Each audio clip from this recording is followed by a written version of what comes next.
Um, so hi everyone, we're live, and the live streaming is working on YouTube today as well. So okay, great. We'll start.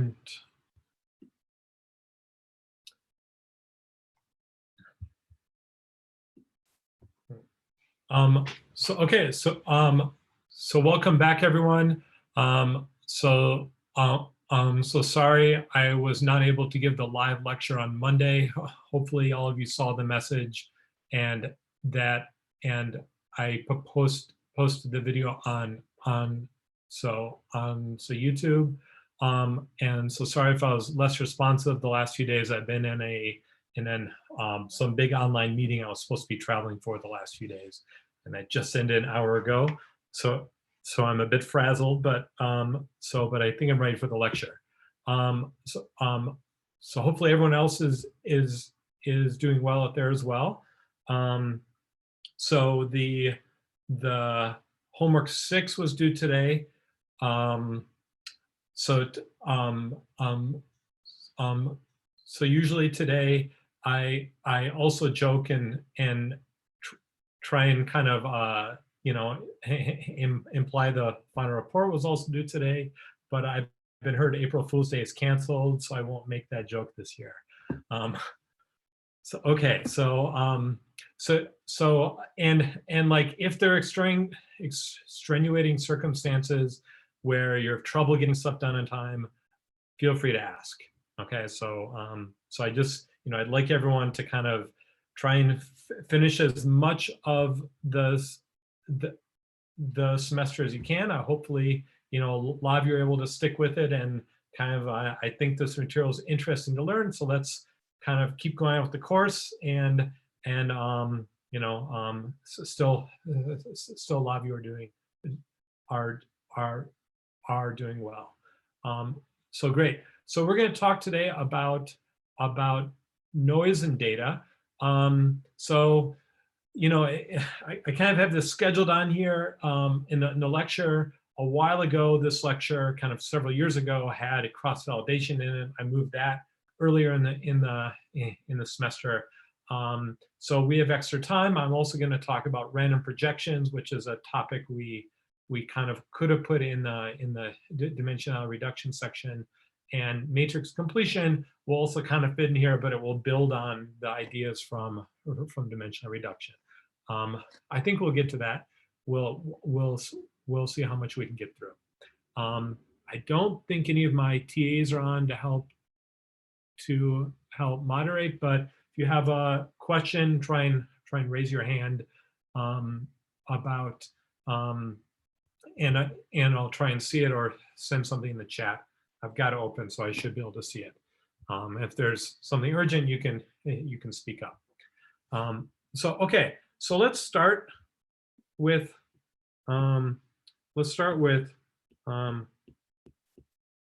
random projections. And I think this is important to mention because it's kind of it represents a different paradigm for doing dimensional reduction that is different than this one's based on this singularity composition. There's a lot based on singularity composition, but there are also a bunch of techniques based on these random projections. Some of the matrix sketching techniques that we discussed were actually based on these. The kind of the ones we talked about at the very end with random projections and so count sketch are actually based on these approaches. So I just want to spend a few minutes to kind of give an overview of what these look like in isolation.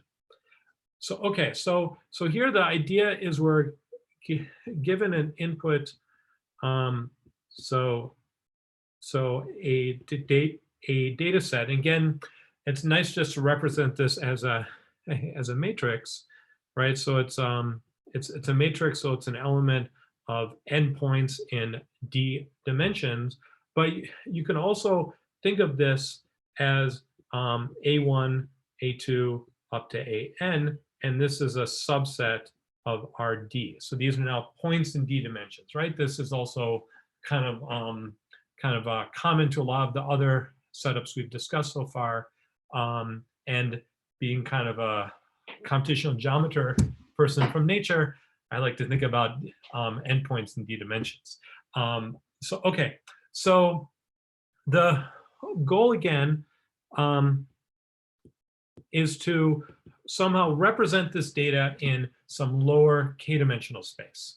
And in this case, it's actually to find some map mu from Rd down to Rk, here where k is a much smaller dimension, right? So we want to reduce dimension down to Rk, and so we want to preserve instead of preserving something about kind of the sum of squared errors, now we're trying to preserve all of the distances. Okay, so even the MDS formulation we talked about, the classical MDS is not really trying to preserve all the distances. It's trying to kind of, on average, preserve something, right? It's taking an average. This one is say, for all distances, I want to have some property. I want to look at, you know, if I have two data points, let's say A and A prime, which are elements of A, but I want this to be for all of the pairs of points, then I want to look at this map, the distance after I've mapped them down, right? So I want to look at this distance. Again, we're talking about Euclidean distance. Now this is the distance in Rk, right? But I want this to be similar to the distance we measured in Rd, right? So this is the Rd distance, this is the original points, and I want to allow some tolerance. So I want it to be smaller than if I did a little small expansion. Again, there's some epsilon error term, think of this as 1% or 10%. So it can be maybe no more than 10% small. If I increase the original distances by 10% or 1%, then my new distances are not going to be larger than that. And I have the same property on the other side as well, or symmetric version with one minus epsilon. So okay, so I say, so I want to look at the two original distances, the distance between A and A prime, which is in this really high d-dimensional space. And I want the new distances to be within a 1% or an epsilon percent factor of those distances. And I want this to hold for all of the pairs of distances.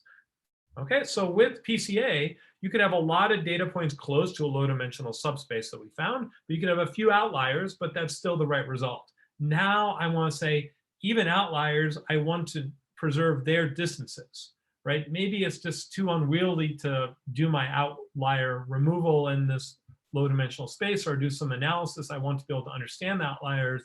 So I want to make sure I'm preserving this information about them. Or maybe that's the most interesting part, right? Okay, so I want all of these distances to be preserved. And there are some, say, versions of MDS, which is distance-based, which tries to satisfy this sort of formulation instead of an average over all the distances, which is what a sum of squared errors is effectively doing. I guess if you have to divide through by the number of distances in order to get the average, but it's, you know, the sum is not too far away from that. Okay, so this is kind of the basic goal here. Okay, there's a slight tweak here. Recall this is a random projections, so I'm going to say with probability 1 minus delta. For some, this is some the probability of failure, right? It's going to be a random process, so we're going to tolerate some probability that something's going wrong. Okay, so and now the basic algorithm here is actually kind of again is again incredibly simple. Okay, so let's say we have two data points, A and A prime. Okay, and so what I would like to preserve is this distance in between them. And so the key insight, so what we're going to do is we're going to pick a random direction and project onto this random direction, right? So let's say inherently there's the origin here, and so I'm then picking some random direction. We'll call this vector u, okay? And so what I want to do is I want to project these data points down onto here. Okay, and then I'm going to have to scale them slightly. Okay, so I'll write down what the scaling needs to be in a second, but I want to give you the intuition of what's going on first. Okay, so that's basically what I'm doing. I'm picking these random directions, and we talked about how to pick a random direction u. We can pick a random Gaussian vector in high dimension, and we can normalize it. We talked about this in the context of locality-sensitive hashing. Okay, so we can pick this random direction u. And we just the projection is so just the dot product. Okay, and we don't necessarily worry about the original d-dimensional space. So these values. So then just using this one dimension without rescaling, I'll call this mu kind of tilde or whatever, or mu kind of hat of A is then just going to be the dot product of A with U. And similarly, mu tilde A prime is just going to be the dot product with A prime of U. And U is this random direction we've chosen. Okay. Yeah, so let's see kind of why something like this works.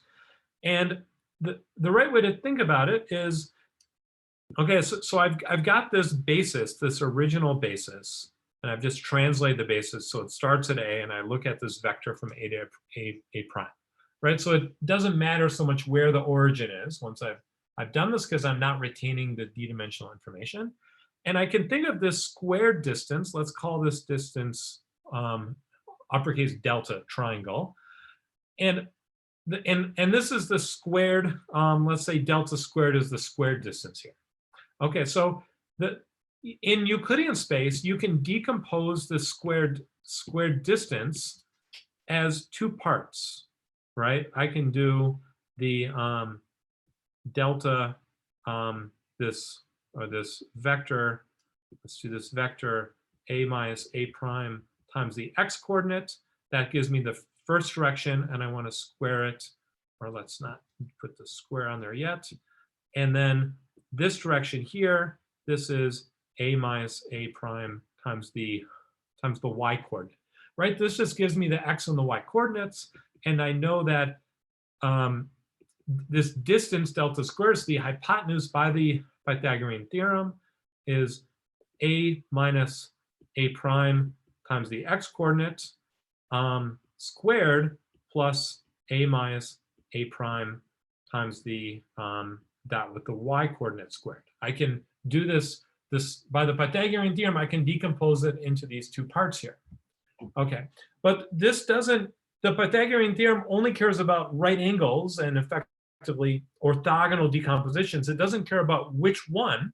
So if I instead had said, well, I'm going to do a different orthogonal decomposition here, this u direction, so we'll call this u, and we'll call this u perp, the perpendicular of it, then I can also say that delta squared is also equal to A minus A prime u squared plus A minus A prime u perp squared. Okay, so this is just in two dimensions, but the same thing works in high dimensions.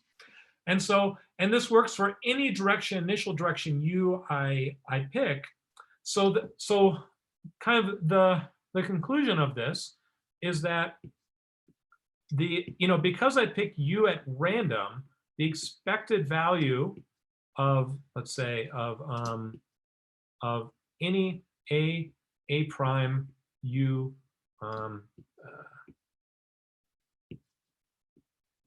squared is equal to the distance squared divided by d. Okay, there are D, if I'm in D dimensions, there are D orthogonal components that I can break this down into. I picked one of them at random. And so the expected value of that, because they're all random, it's the sum of these terms, is exactly 1/d in the squared components. So what I should do in my projection is I should project it down, and then, well, I should multiply the squared term by D, which is like multiplying the non-squared term by square root of D. Okay, and that gives me an unbiased estimate of the distance. Okay, so that means that so that if I just look at D squared, an unbiased estimate of the so that means that if I just look at a minus a prime u squared, the expected value of this, and I actually, let's take away the square, and I multiply this by square root of D, this is going to be exactly the true distance. So it's an unbiased estimate if I pick a random direction u. Okay. Okay, so these random projections give me things. So let's write down just the algorithm. One estimate is usually not very good, so I want to project it down to kind of a multidimensional space. So I do this k times independently, and I kind of use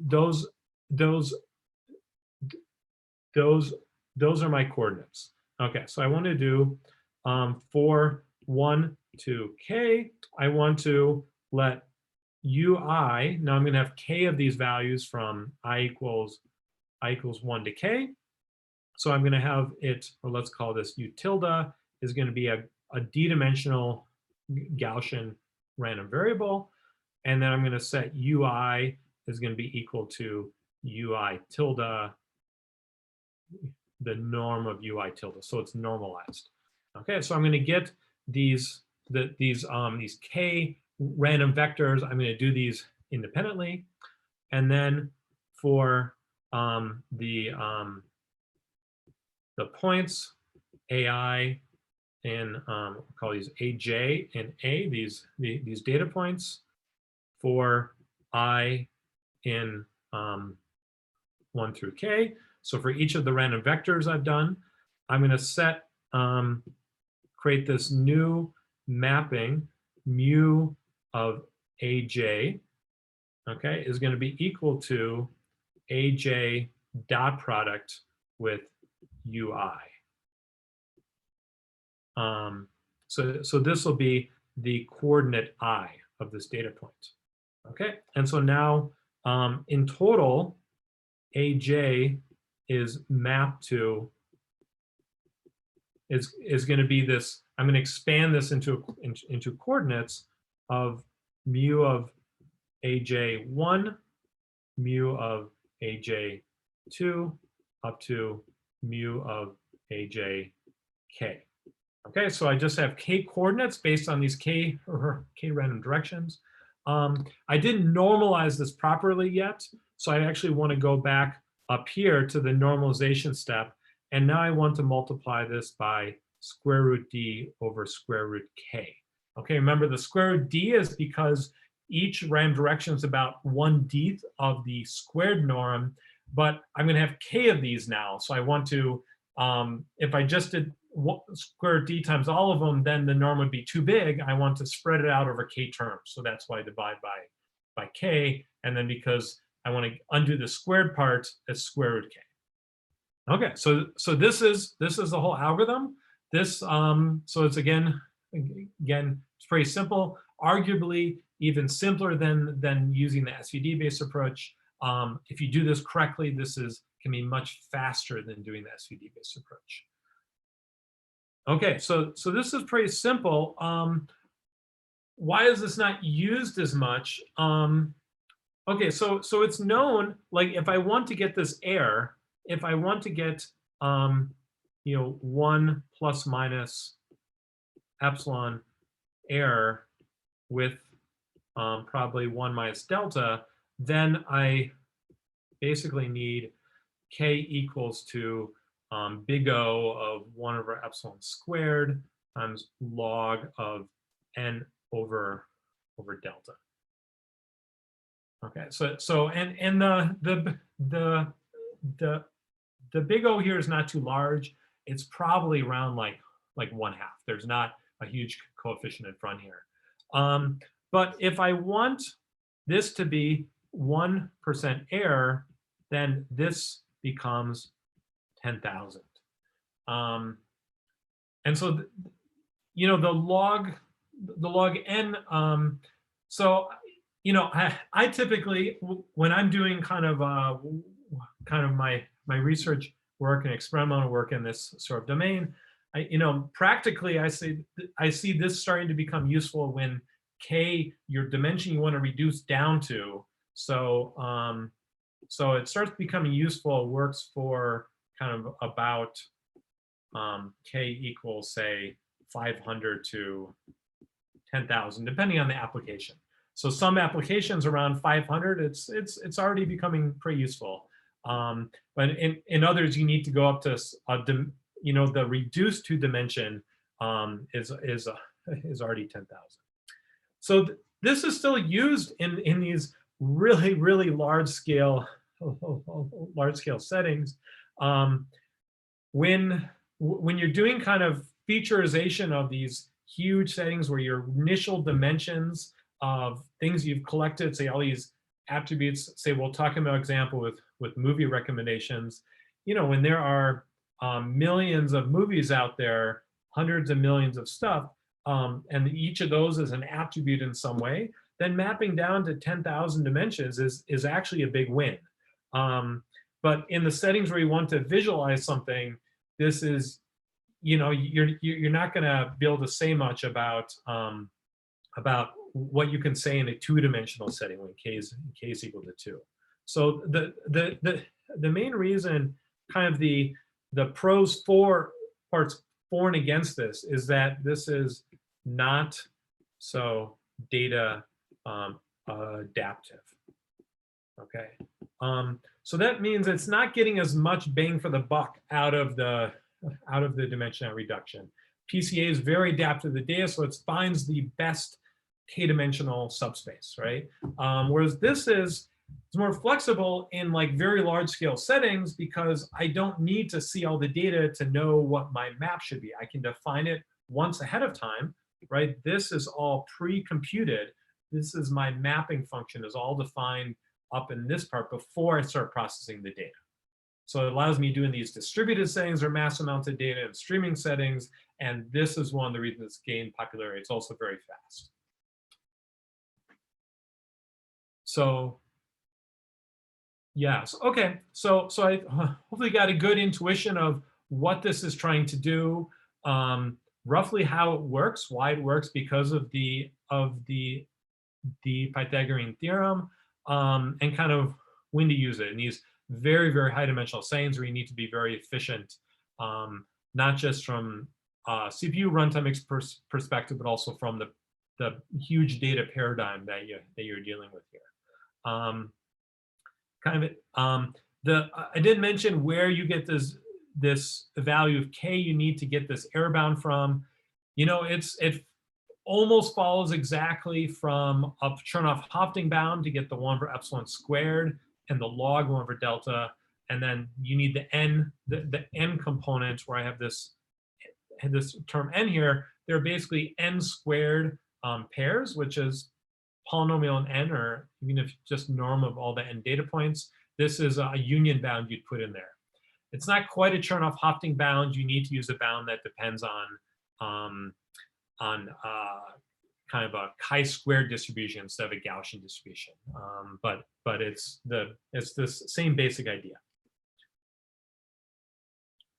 All right, so any questions on this? Then we're going to move on to noise and outliers and missing data and stuff like that.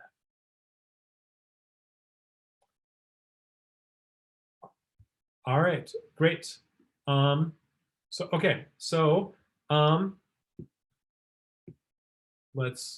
Let's see. So I want to talk next about, more generally, what's noise in data. Okay, so um, like noise and data is like the whole issue. One of the main issues with data mining, if there wasn't any noise in the data, everything would be very simple. There'd be the underlying structure we're trying to find would be much easier to find. There'd be a whole different class of techniques we could use if if the data was not there. So all the methodologies we're using is kind of implicitly because there is some sort of noise in the data that we have to deal with. And a lot of the choices we make have to do with what kind of noise we think there is in the data. Is it just kind of this sort of, like we've talked about Gaussian noise before, or is it outliers? How do we deal with these different aspects? And so I want to start by just kind of thinking of how I like to categorize the different types of noise of data. So they're like the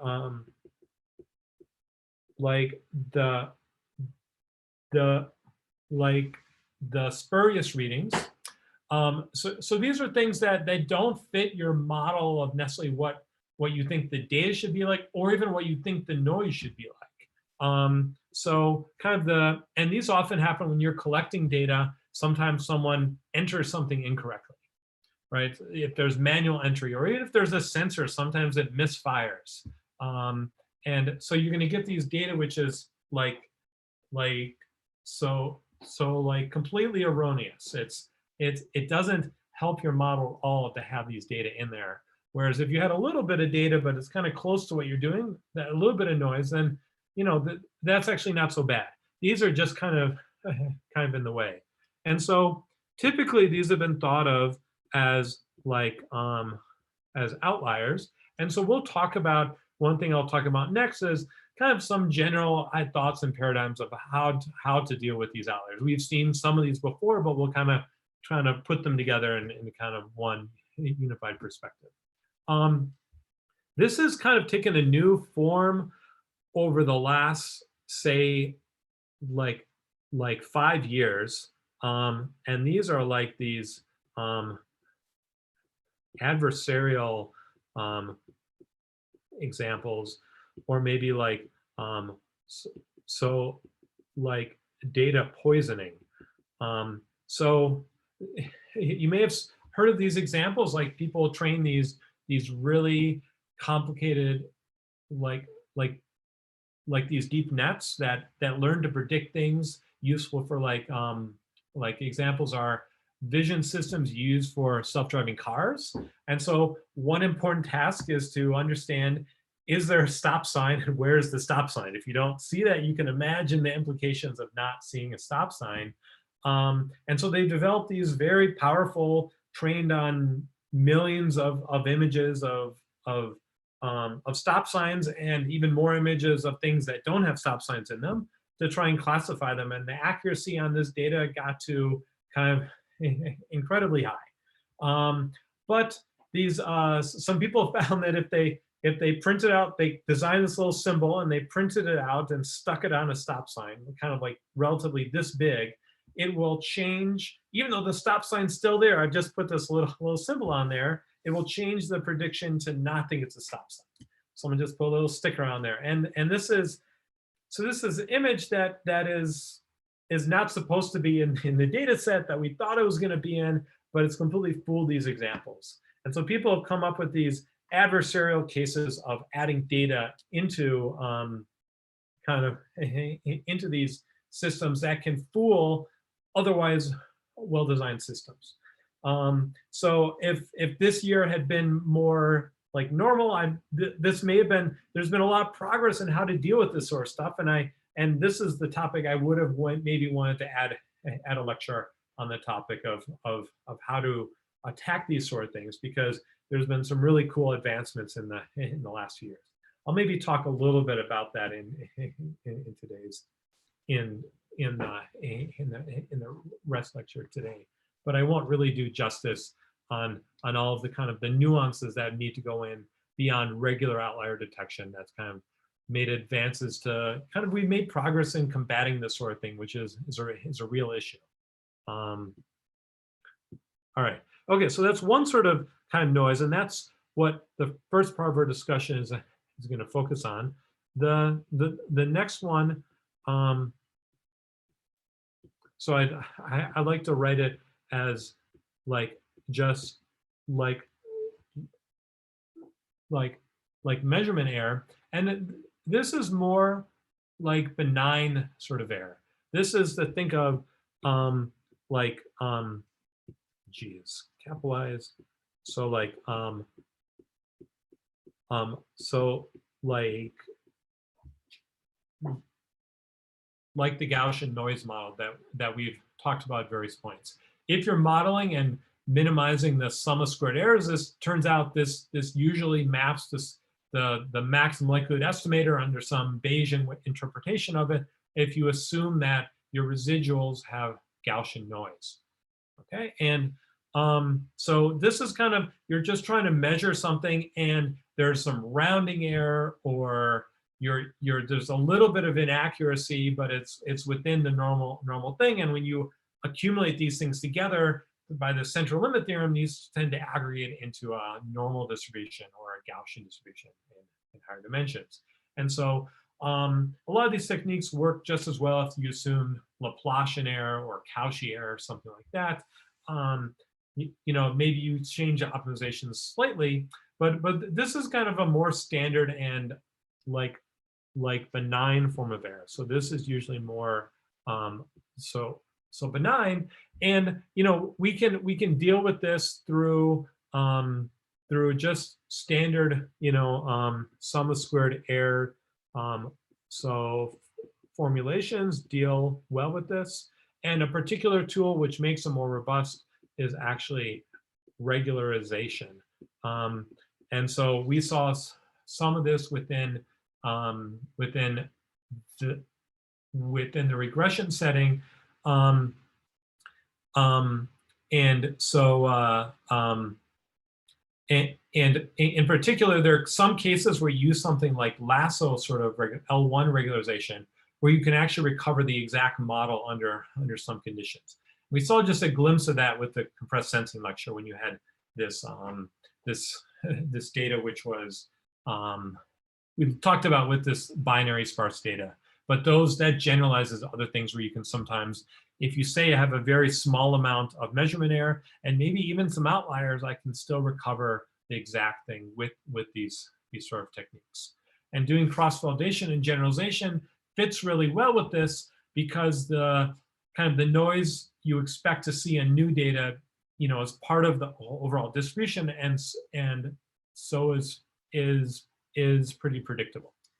Okay.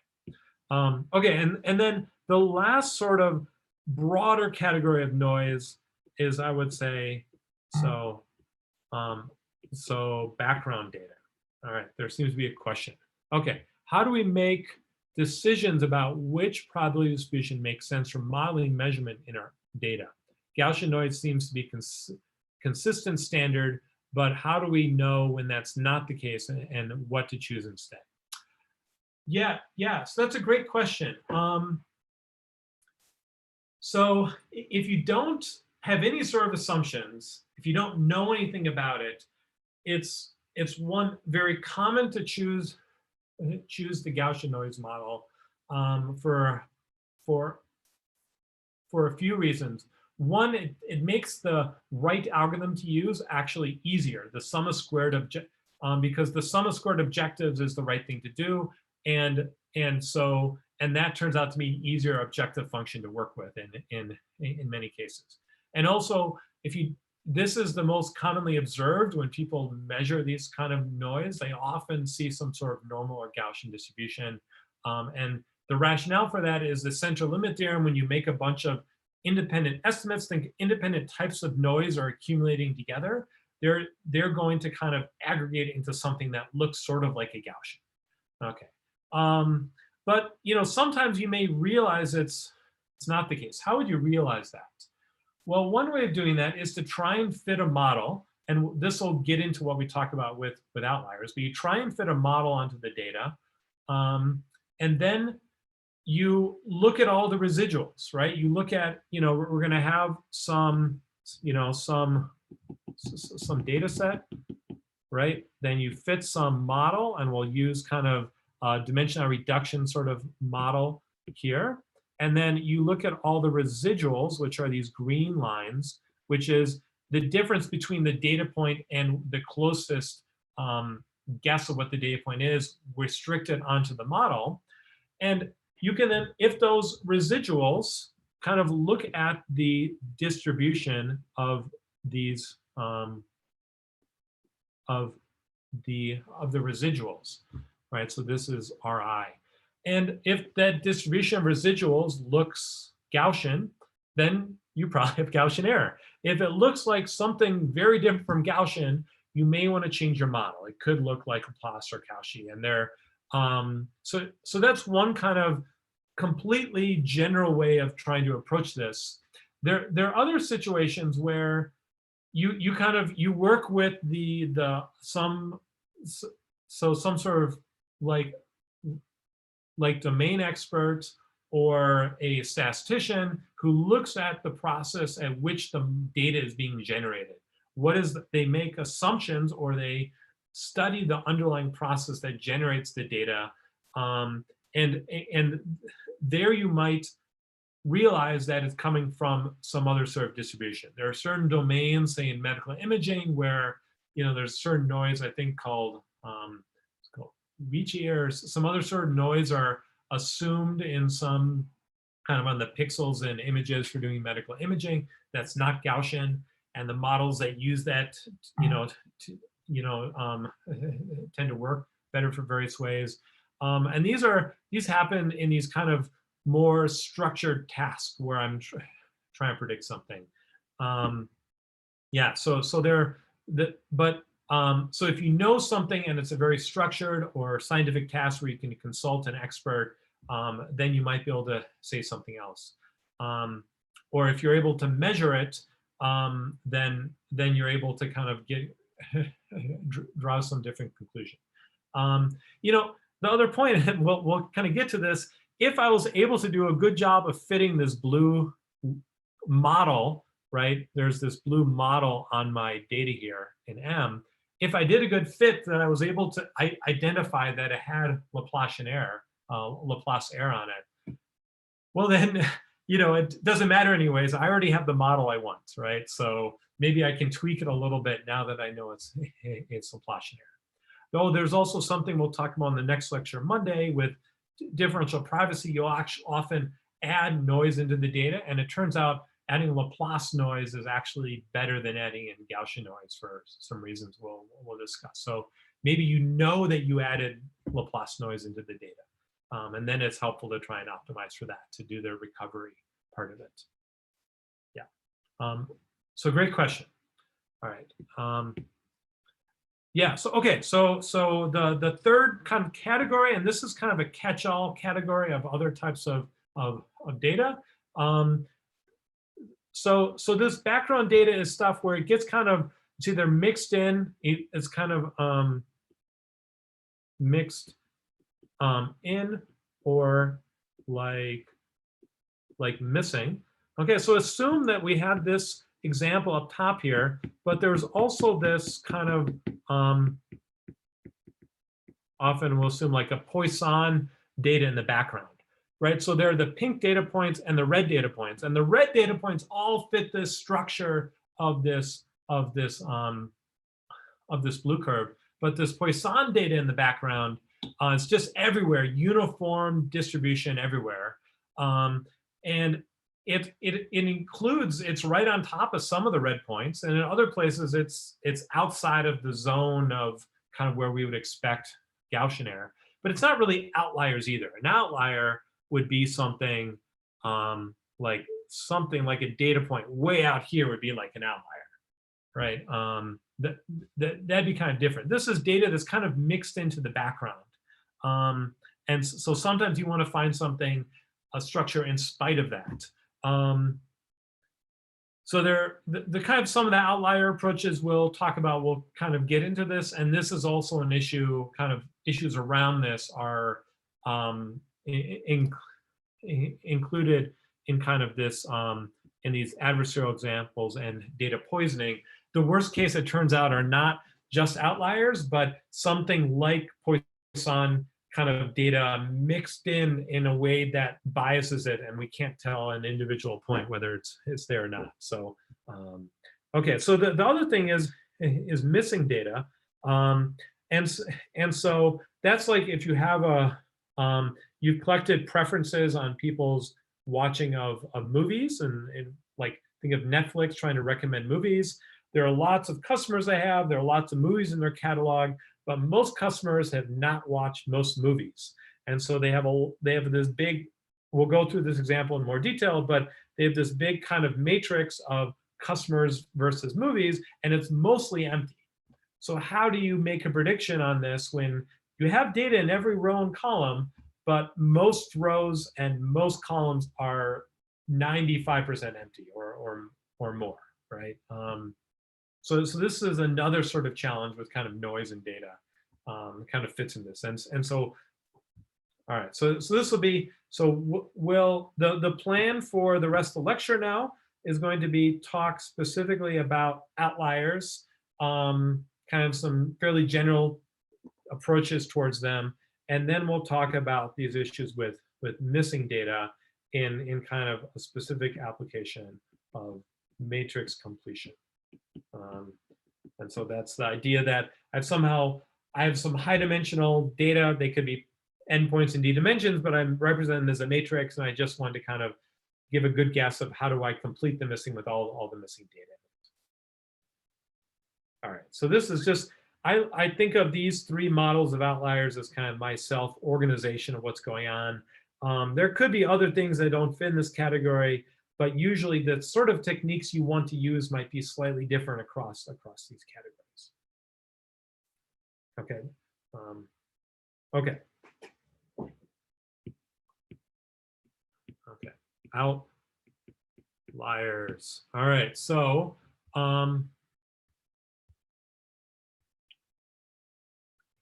so they're kind of there are kind of two approaches towards this.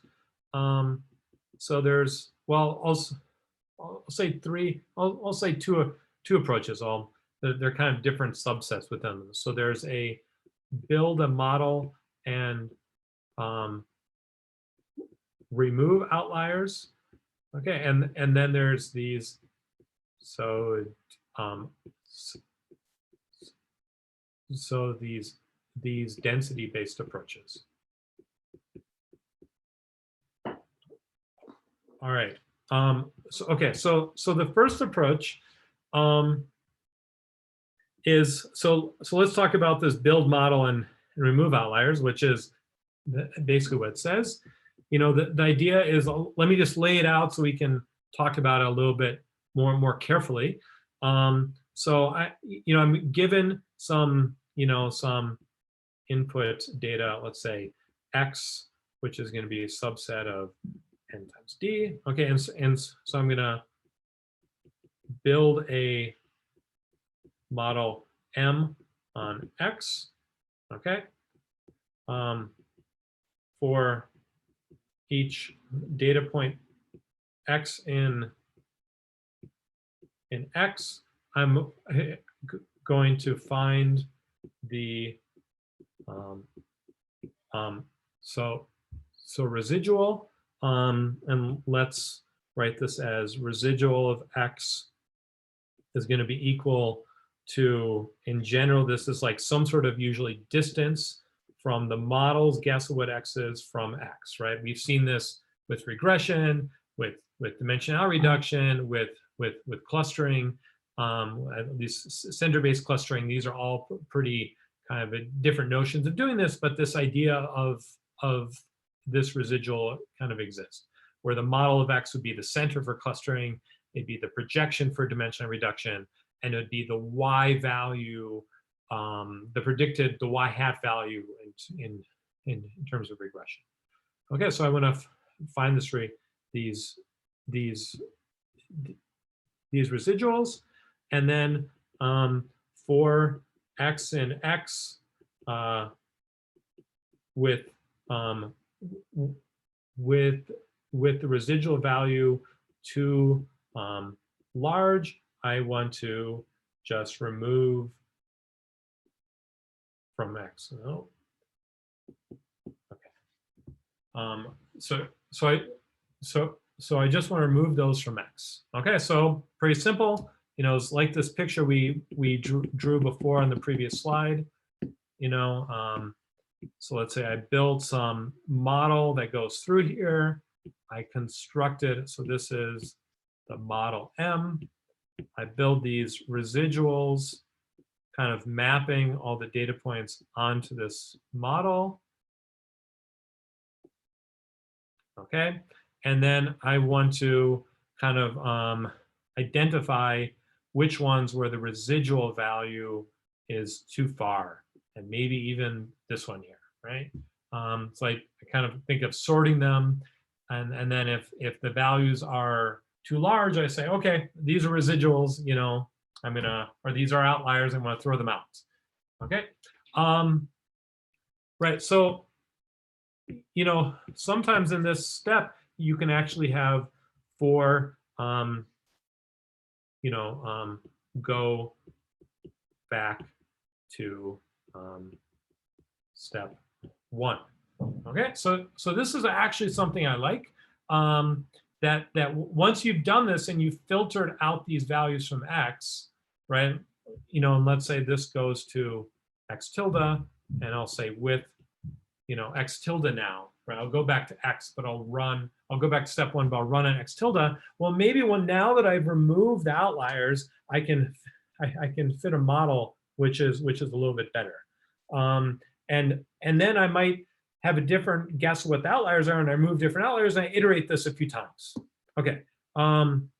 Question: if we have a priori knowledge about the data, can we remove outliers first and then train the model? Yeah, so so if you know something about the data, you could do this. The density-based approaches are kind of in line with this. They're a way to kind of, before I'm building the model, to try and remove the data. And we'll talk about some of those things. It could also be that like there's you know, a team in atmospheric science that collects a bunch of weather data from weather sensors around the country, and I've worked with them you know, a bunch of times. And one of the things they do, other than just collecting them, is they filter the data so you don't get these really weird things, right? So before weather stations or like kind of meteorologists go on and say, you know, if you've ever seen these weather maps and say, oh, it's really hot in Murray today, it's registered of 900 degrees. Well, that can't possibly happen, right? So they'll say the maximum temperature cannot be above, say, 150 degrees, and they will filter those and remove those because they know it's physically not possible. Hopefully, right? You know, if Yellowstone erupts, I suppose that could happen. But you know, they can set some limits on it and remove things that must be some sort of measurement. And this is, you know, this is quite a reasonable thing to do. I'll warn you though, kind of, yeah. So there's a danger in doing this too, right? Because if there's not some like physically realizable thing, or maybe Yellowstone actually does erupt, and you want to know that it's 900 degrees in Jackson Hole right now, well then because it erupted, then you've missed out on that, right? You're kind of building these assumptions in, and this gets into some of the issues people have with trying to predict these extreme events, right? These extreme events do happen; they just occur in the tail, and sometimes the tail is long.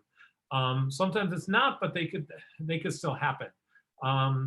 So you should kind of be a little bit careful about doing this, because, and if you remember the discussion we had about kind of issues with cross-validation and even with p-values with pre-recording what you're planning to do and letting your pre-assumed judgments kind of influence things, you could get into cases where you're going to the outlier is actually representative of some event that occurs very rarely, and you've accidentally filtered this out.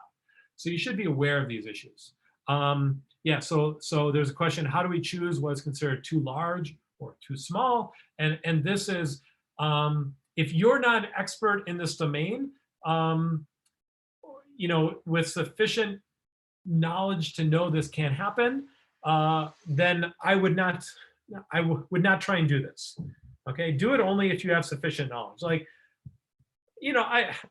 I'm not an expert in like atmospheric sciences, but I feel, aside from these cataclysmic events, I feel pretty safe that the temperature cannot get above 200 degrees Fahrenheit. I'd be on a weather station. I feel knowledgeable enough to say something like that.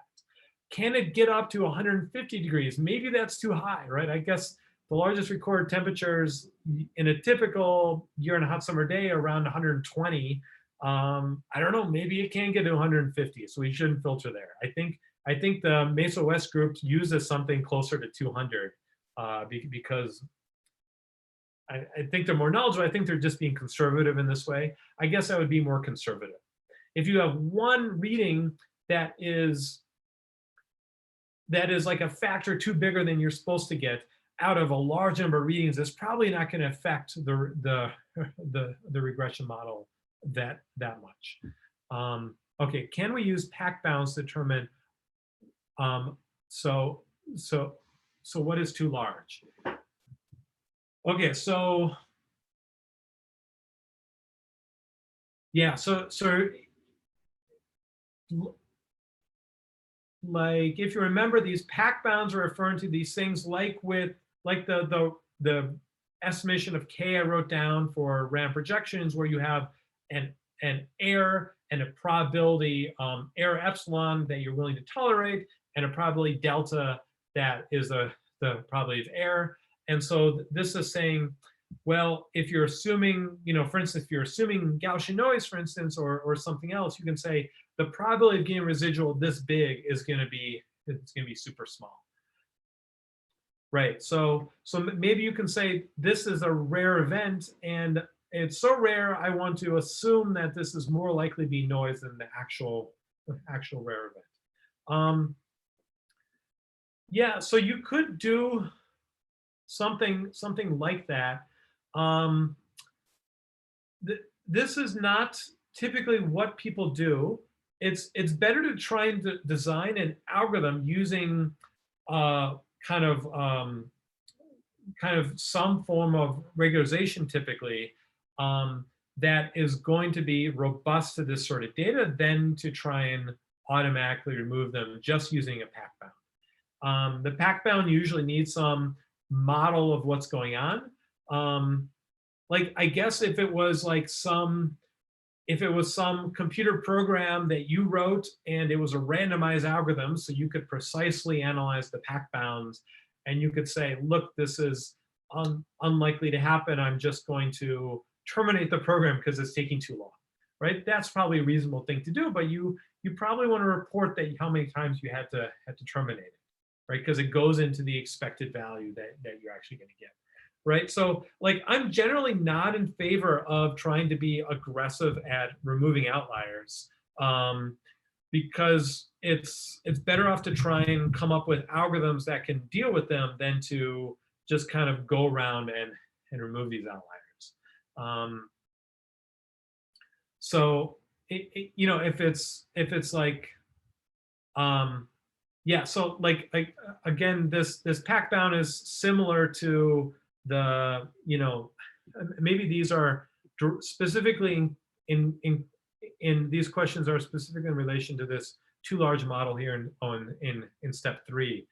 Yeah, okay, so maybe the last 2 questions are asking about this. I don't have a good answer. Yeah, so in this case, maybe you can try and model it with a Gaussian and then say, okay, if this was a Gaussian, even with kind of stuff in the tail, what would make sense to kind of chop off?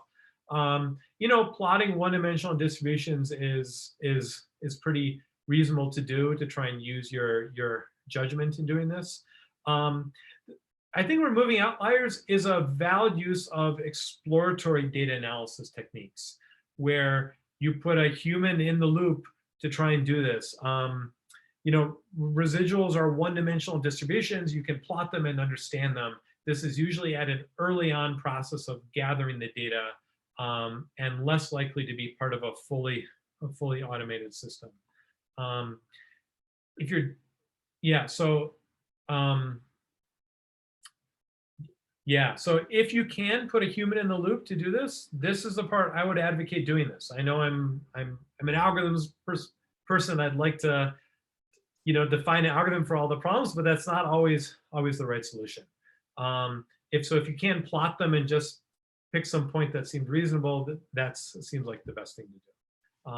A pack bound setting, so it's with probability that this would occur with less than 99 or point, let's say I only have 1,000 data points and it occurs less than 1/1000th of the time under some model, then maybe that's reasonable to do. Yeah. So those are reasonable things. Yeah, those are maybe reasonable things to do, but I would try and plot and use your eyeballs. It's great. So yeah, oh, okay. So I want to make another comment about this too large. There are a couple ways of dealing with this idea of being too large. One is to pick a threshold, okay?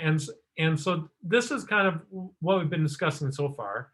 The other way is to pick a percentage. I can say like remove 10% of the data, right? So I can say I'm going to remove the furthest 10% of the data, and then I'll just build a model on the rest. If I've removed, maybe there are only 5% outliers, I removed 10%, well, the other 90% are still inliers, and the model I built on those should probably be just as good, and then I can be a bit aggressive on this number. So this is another approach I like to do because I feel it gives you some leeway, and it's not dependent. The threshold would have to be dependent on the units, and so you'd have to kind of calibrate that. Where the percentage is something you can automate a bit more, but you have to be careful about this. Is that it's always a percentage. You know, it's a percentage of X, not X tilde, okay? So if I'm filtering out 10% every time, then every time I go through this loop, my data set gets 10% smaller until it goes down to nothing, right? So what you want to do is fix it, say 10 or 30%, and then you iterate a few times, and you might bring some data points from the original that you initially had set as outliers back into the data set. And if you set that threshold, that percentage fixed, it allows you to actually calibrate the error as you're going through this, and you can see as the total cost function or loss function you're using as a proxy to optimize, that should be decreasing, and those are comparable across the rounds of the algorithm. Right. So if I were to advocate something as a general purpose thing, I would pick a percentage of the data points to throw out, and that would be maybe a little bit larger than you think are actually outliers. I've used 10 and 30% in some examples where this has been useful in a data analysis task, even when I didn't think there were necessarily that many outliers. All right. Okay. So let's mention these density-based approaches. Okay, so they're kind of there's one approach that we've actually seen before, albeit very briefly. This dbScan clustering algorithm. I mentioned this as a very scalable version of hierarchical agglomerative clustering, where it's not giving you the hierarchy, it's just doing like this single link sort of thing. It has a bunch of these these data points. It kind of picks some radius, and it finds kind of, maybe I picked this too small, but all of the so it identifies all the points which have at least some number, some density within this radius, okay? And it sets these as like the inliers. And then it basically looks at this, effectively builds some underlying graph between these points. And then maybe there's here, and then there's one point out here it can also extend out to. So anything that's either itself has a very dense neighborhood or is close to a dense neighborhood, then you would count these as inliers. And then these other objects out here, this would be an outlier because its neighborhood's not dense and it's not close enough to one of the dense neighborhoods. So this is a very popular algorithm for doing this. It gives you the outliers or the things not in the clusters. It does have two parameters. In my book, I call them R and I think tau. This is the radius, and this is the threshold on the density.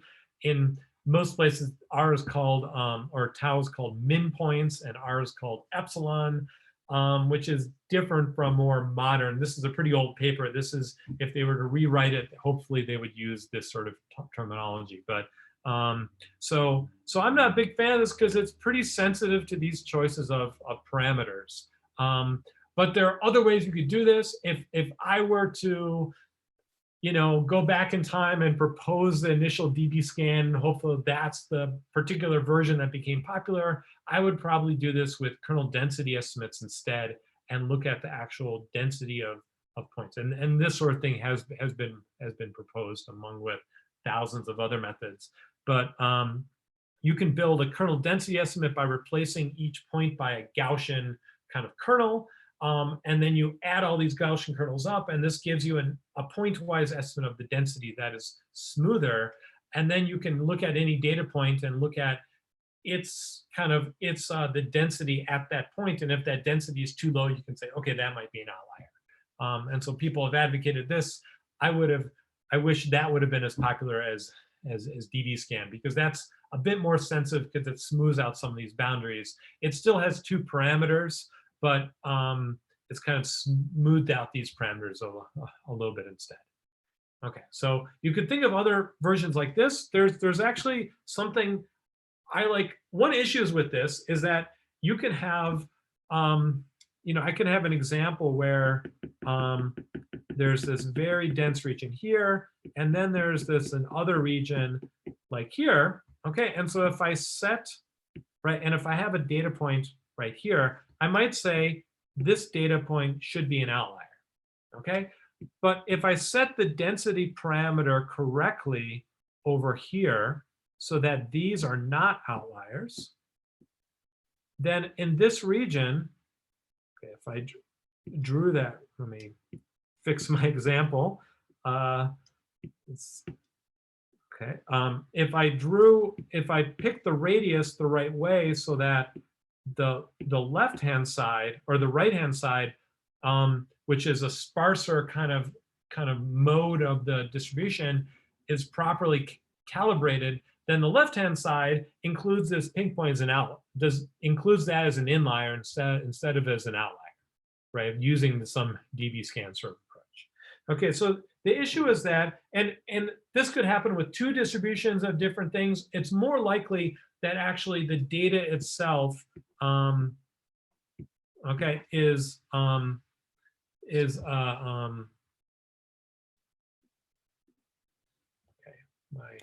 so alert just hid my windows. Hopefully you guys are all still there. Okay, great. So hopefully you can still see that. Okay, good. That it's more likely that the data itself does not necessarily have clusters, and a lot of you have actually who tried to do clustering eventually plotted something like this, but it kind of is this smear that kind of kind of gets, so there's some region over here which is very dense, and then there's some middle region kind of here that's, you know, moderate dense, and here that is kind of sparse. And it's kind of this continuum. As you get far away from some region, it becomes less and less dense. Now, I could say the sparse region, those are outliers. That'd be, maybe that's okay thing to do, but you know, it's actually, there's might be a lot of sparse data, and it fits a model of what's going on, and it doesn't really affect what I'm doing very much. I don't need to call them outliers. Or there could be something that is like super far out here, and I want to make sure I call that one out. Okay, and ddScan has a fixed set of parameters, and I have to apply that everywhere instead. Okay, so there's a different approach to deal with this, which I like. Reverse nearest neighbor. Okay, and so what the idea is that for every, let me make this a little bit more.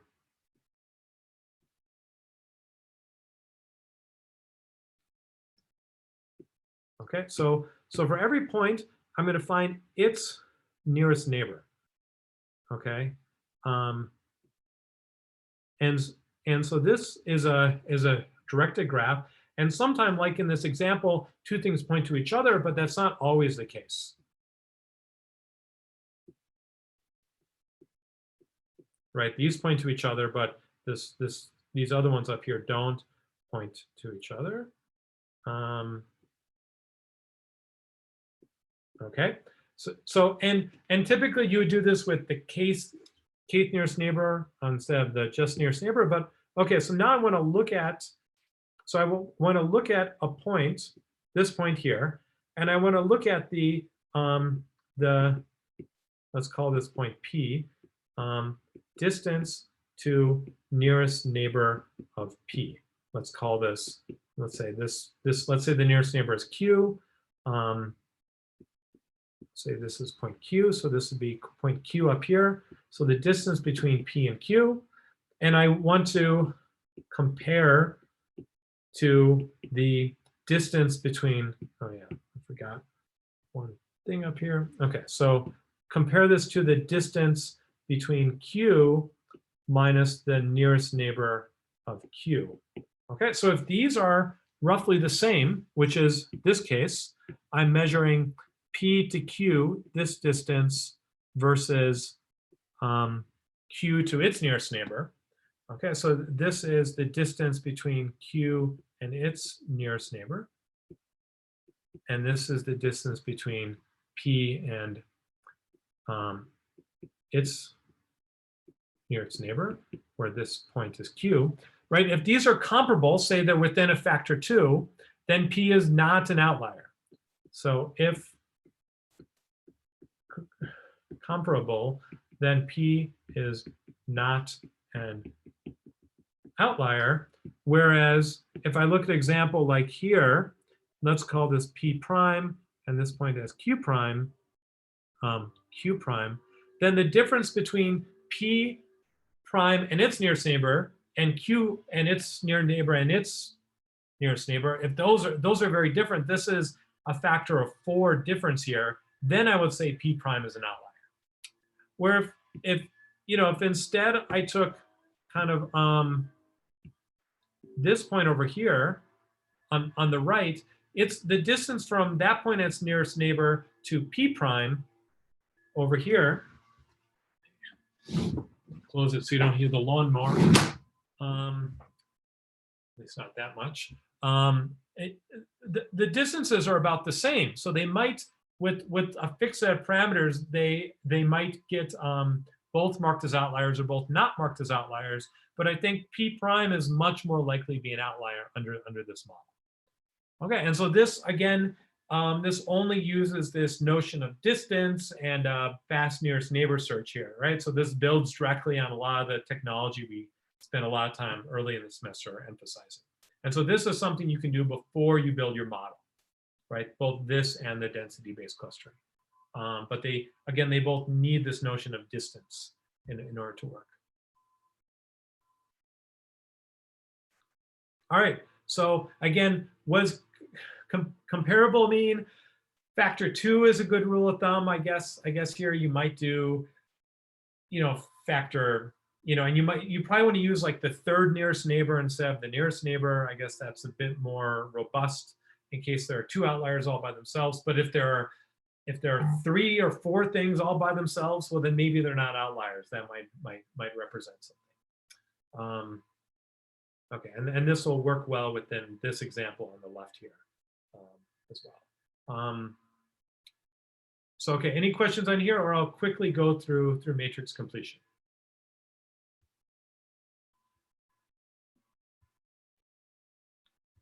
All right, so, okay.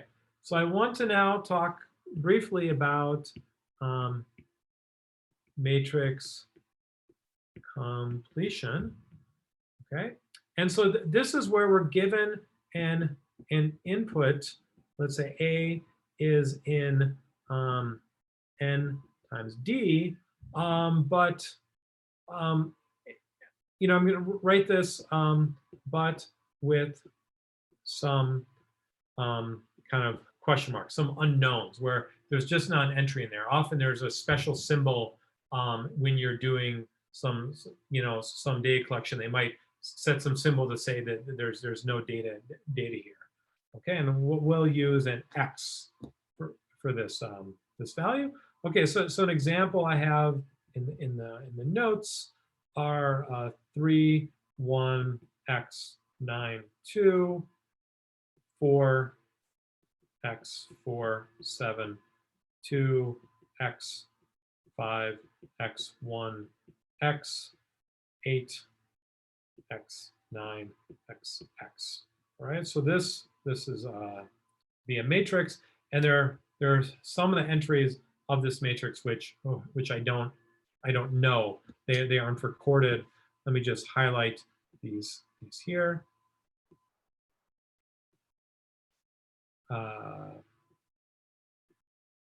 Okay, and I'd like to figure out a good guess of what these are, and it's useful to define a mask function, which is something where there's a 1 where there is an entry and a 0 elsewhere. So this would be 1, 1, 0, 1, 1, 1, 0, 1, 1, 1, 0, 1, 0, 1, 0, and 1, 1, 1, 0, 0. Okay, so this mask tells me where I have data and zeros where I don't have data. This is a useful kind of notational thing to think about. Okay, so I have this data set and I have a bunch of these non-zeros. I'd like to guess what these are. If these are, for instance, the rows are customers and the columns are products or movies they've watched, and there's a numeric score of how much they liked it, either a rating or kind of sensed in some way how much they completed watching it. Then I'd like to guess what other entries are going to be so I can know what to recommend to them that they would potentially also like to watch, right? So this is kind of a recommendation system sort of thing. Okay, there are other ways of doing this, but this is kind of a standard formulation. And so, okay, so there's kind of a simple idea of how to do this.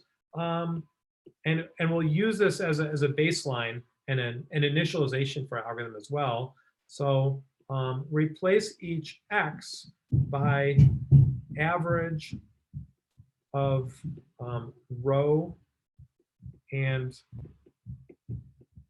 the column, right? So let's look at an example of this X right here.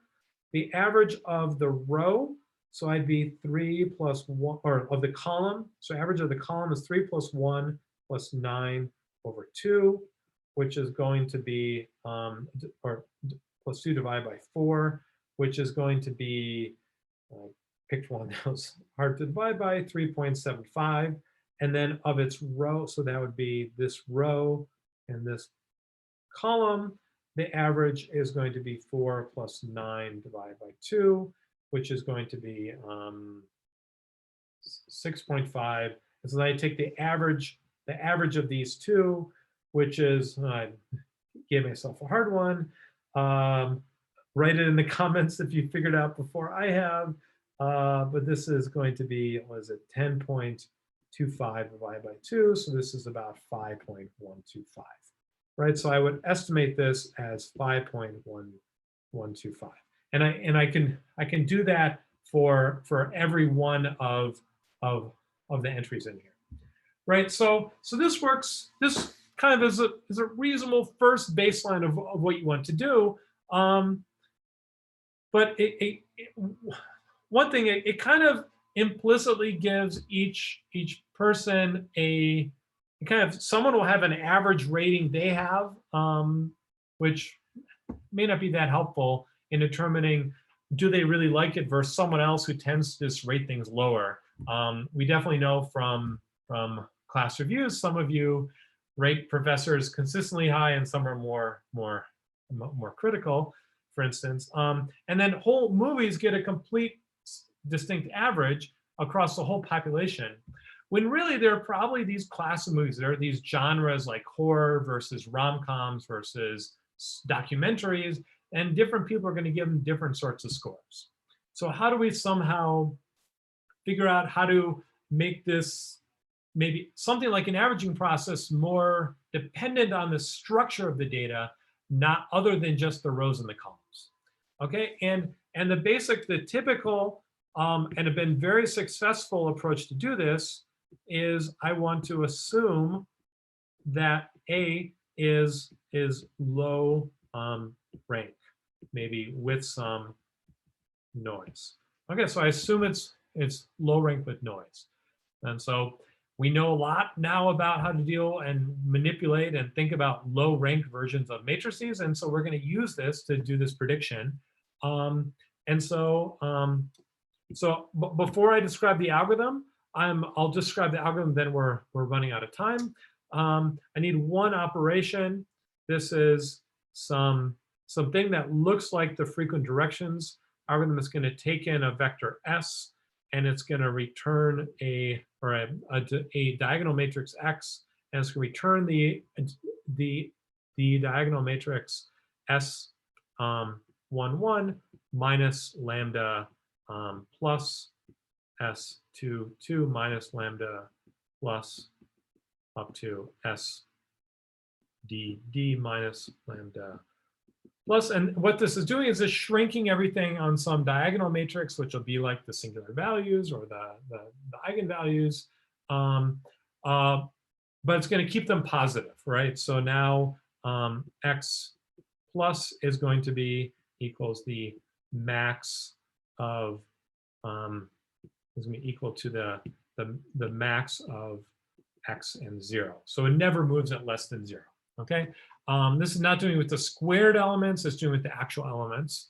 Okay, and so what we're going to do is we're going to find A star, which is the arg min X in Rn times D, which is, there's usually 1/2 in front here, which is on the,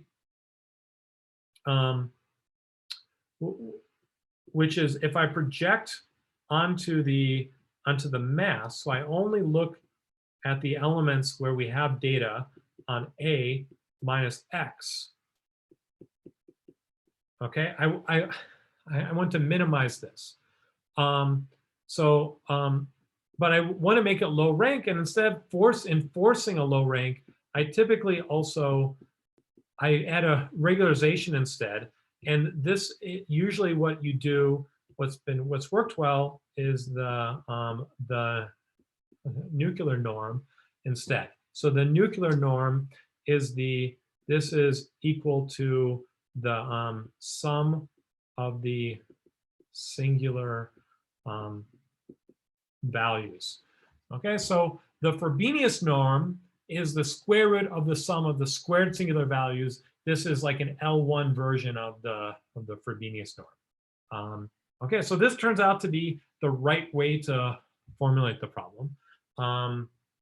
Okay, and then, okay, so I know I'm basically running out of time. I might go a couple minutes over. I guess you're free to leave at any point. It'll be up on YouTube. But let me just finish this and then I'll be around for questions. Okay, so matrix completion. Okay, so it's going to be pretty simple. So I want to initialize x as either the mask of A. So if there is an entry, I'm going to keep that entry into X. Okay, so where I have entries, I want to keep those entries. That's if, say, ij, if ij in this mask.